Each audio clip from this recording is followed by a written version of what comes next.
सम्राट चौधरी को गृह मंत्रालय। जी हां, अब बिहार के गृह मंत्री बन चुके हैं सम्राट चौधरी। ऐसा 54 साल में पहली बार हुआ है बिहार के इतिहास में जब एक मुख्यमंत्री गृह मंत्रालय अपने पास नहीं रखता है। और अगर हम केवल नीतीश कुमार की बात करें तो जब से ये मुख्यमंत्री बने थे यानी लगभग 20 साल से गृह मंत्रालय इनके पास था, लेकिन आखिर में उन्हें गृह मंत्रालय सौंपना पड़ा सम्राट चौधरी को। तो सम्राट चौधरी गृह मंत्री बनने के बाद क्या बिहार में वो जो तमाम चुनौतियां आएंगी उससे निपट पाएंगे?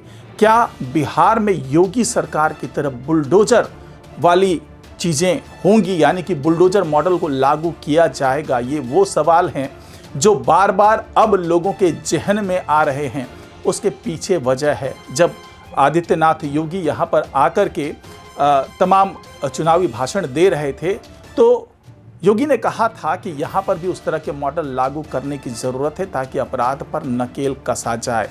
और अब गृह मंत्रालय जिस तरीके से बीजेपी के हिस्से में आई है और अक्खड़ स्वभाव के माने जाते हैं सम्राट चौधरी, बड़े ही सख्त मिजाज के माने जाते हैं, तो क्या इस बार बुलडोजर मॉडल बिहार में लागू होगा? और सम्राट चौधरी के सामने उसको लागू करने से पहले कौन कौन सी चुनौतियां हैं उसको भी समझेंगे आज के इस वीडियो में, तो इस वीडियो को आखिर तक जरूर देखिएगा। नमस्कार, मैं हूं डॉक्टर सुरजीत सिंह और आप देख रहे हैं YBN बिहार झारखंड। अगर आपने अभी तक इसे सब्सक्राइब नहीं किया है तो सब्सक्राइब कर लीजिए और अगर आपको ये वीडियो अच्छा लगे तो इसको लाइक कीजिए, शेयर कीजिए और कमेंट जरूर कीजिए।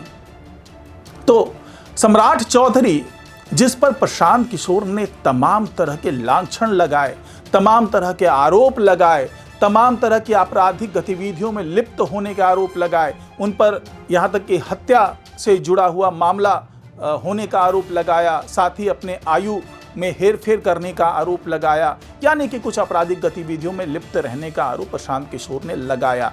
अब उसी सम्राट चौधरी को पूरे बिहार में अपराध पर नकेल लगाने की जिम्मेदारी सौंप दी गई है। ये जिम्मेदारी बहुत बड़ी जिम्मेदारी इसलिए भी है क्योंकि अभी तक ये जिम्मेदारी नीतीश कुमार मुख्यमंत्री होने के नाते निभा रहे थे और उनको इसी जिम्मेदारी के कारण सुशासन बाबू का तमगा दिया गया था। तो क्या सम्राट चौधरी अब बिहार के नए सुशासन बाबू बन पाएंगे? क्योंकि जो तमाम संकेत हैं वो इसी ओर इशारा कर रहे हैं कि सम्राट चौधरी की जो अग्नि परीक्षा है वो इस गृह मंत्रालय के मिलने के बाद से शुरू हो चुकी है। अब इनके सामने कई चुनौतियां भी है और साथ ही चुनौती है उस बुलडोजर मॉडल को लागू करने की, क्योंकि यहां पर पहले से ये माना जा रहा था कि अगर बीजेपी से कोई गृह मंत्री बन जाता है तो जिस तरीके से योगी आदित्यनाथ उत्तर प्रदेश में बुलडोजर मॉडल लागू करके बैठे हैं, यानी कि कोई भी अपराध हो तो सीधे उनके घर पर बुलडोजर चला दो और उससे अपराध पर बहुत बड़े पैमाने पर अंकुश लगाने में सफलता भी पाई है। यहाँ तक कि यूपी में दिखा कि अपराधी अपने साथ खुद ही तख्ती पर नाम लिख करके सरेंडर करने के लिए थाने पर पहुँचने लगे थे, क्योंकि वहाँ पर हाफ इनकाउंटर, फुल इनकाउंटर और तमाम तरह की चीज़ें जो सख्ती के साथ लागू कर रही थी पुलिस, इसका खौफ अपराधियों में था। तो क्या वही खौफ अब बिहार के अपराधियों में भी नजर आने वाला है? ये एक बड़ी चुनौती है। साथ ही जो चुनौती है सम्राट चौधरी के सामने वो है नीतीश कुमार के साथ इनकी जो कंपैरिजन की बात है। वो कंपैरिजन जो है ये अपने आप में एक बड़ी चुनौती है, क्योंकि हर बार जब भी कोई इस तरह की चीज़ें होती हुई नजर आएंगी तो इनको कंपेयर किया जाएगा नीतीश सरकार की कानून व्यवस्था से और बार बार ये कहा जाएगा कि अगर यहाँ पर नीतीश कुमार होते तो शायद ऐसा नहीं होता। तो ये एक बड़ा चैलेंज है सम्राट चौधरी के सामने। अब चैलेंज और भी कई हैं। चैलेंज ये भी है कि जिस तरीके से पुलिस महकमा पहले से ही पिछले 20 साल से नीतीश कुमार के दिशा निर्देश में काम करता हुआ आया था, क्या अब नया बॉस मिलने के बाद वो तालमेल, वो समन्वय पुलिस महकमा का सम्राट चौधरी के साथ बन पाएगा? क्योंकि सम्राट चौधरी के व्यक्तित्व और नीतीश कुमार के व्यक्तित्व में जमीन आसमान का फर्क है। और ये बात पुलिस महकमा जो है वो भी जानता है। और अगर अचानक पूरे महकमे को बदलने की कोशिश की जाएगी तो हो सकता है कि जो पहले से लॉयल रहे हैं पुलिस महकमे के उच्च अधिकारी वो इनके साथ तालमेल ना बिठा पाएं। अब यहाँ पर सवाल ये उठता है कि क्या सम्राट चौधरी अपने व्यक्तित्व को थोड़ा मोल्ड करेंगे, वो पुलिस महकमे के साथ चलने के लिए, पुलिस महकमे के साथ समन्वय बैठाने के लिए कुछ जगहों पर समझौता करते नजर आएंगे। और इसके अलावा उन पर न सिर्फ पुलिस महकमे के साथ समन्वय बैठाने की जिम्मेदारी है, बल्कि जिम्मेदारी उनकी अपने संगठन के साथ भी समन्वय बैठाने की है। क्योंकि जो केंद्र से एक्सपेक्टेशंस हैं, क्योंकि बिना केंद्र के दखल के इनको गृह मंत्रालय जैसा अहम मंत्रालय मिल जाना संभव नहीं था।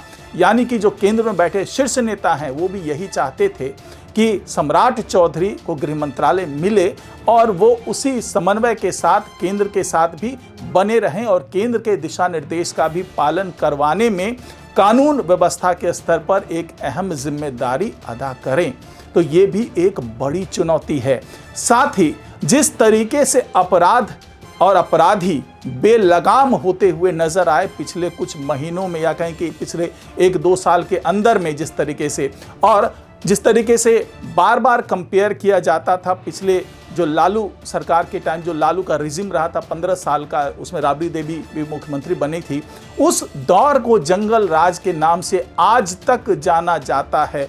तो क्या वो भी एक बड़ी चुनौती होगी सम्राट चौधरी के लिए कि उनका रिजिम कम से कम इस तरीके से बदनाम ना हो जिस तरीके से, क्योंकि इस बार अगर देखा जाए तो कानून व्यवस्था एक बड़ा चुनावी मुद्दा था और इसी कानून व्यवस्था के कारण जो आधी आबादी है, जो महिलाओं की जो आबादी है, जो कि कानून व्यवस्था के प्रति बहुत सेंसिटिव होती हैं, उनने एकजुट होकर के नीतीश सरकार को वोट दिया, नीतीश जो एनडीए चुनाव लड़ रही थी उसको वोट दिया। तो ये माना जाता है कि कानून व्यवस्था ये तय करता है कि किसके पाले में मतदाता जाएंगे। अगर कानून व्यवस्था बेहतर है तो उद्योग भी यहाँ पर आएंगे, रोजगार भी यहाँ पर पनपेगा, अच्छी व्यवस्था बनेगी, पलायन रुकेगा। ये तमाम चीज़ें कानून व्यवस्था से जुड़ी होती हैं। यही वजह है कि गृह मंत्रालय मिलने के बाद सम्राट चौधरी से काफ़ी एक्सपेक्टेशंस बढ़ चुके हैं, उनसे काफ़ी उम्मीदें लग गई है।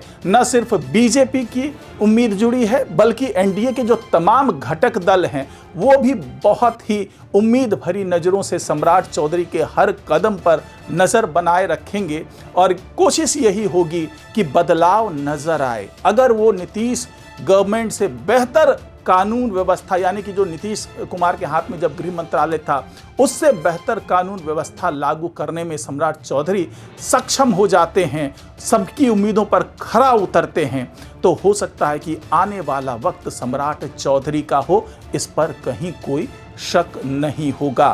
तो कुल मिलाकर के तमाम चुनौतियां हैं जिससे सम्राट चौधरी को पार पाना है और साथ ही अपना सिक्का साबित करना है कि हाँ, मैं इस योग्य था कि मुझे गृह मंत्रालय दिया गया और मैं इसका बेहतर तरीके से निर्वहन कर पाया। और ख़ास तौर से जो पहला 6 महीने का दौर होगा वो बहुत ही ज़्यादा चैलेंजिंग पीरियड होने वाला है। यही तय करेगा कि आने वाले दिनों में सम्राट चौधरी का राजनीतिक करियर किस तरीके से ऊपर चढ़ेगा। तो आज की रिपोर्ट में फिलहाल इतना ही। नमस्कार।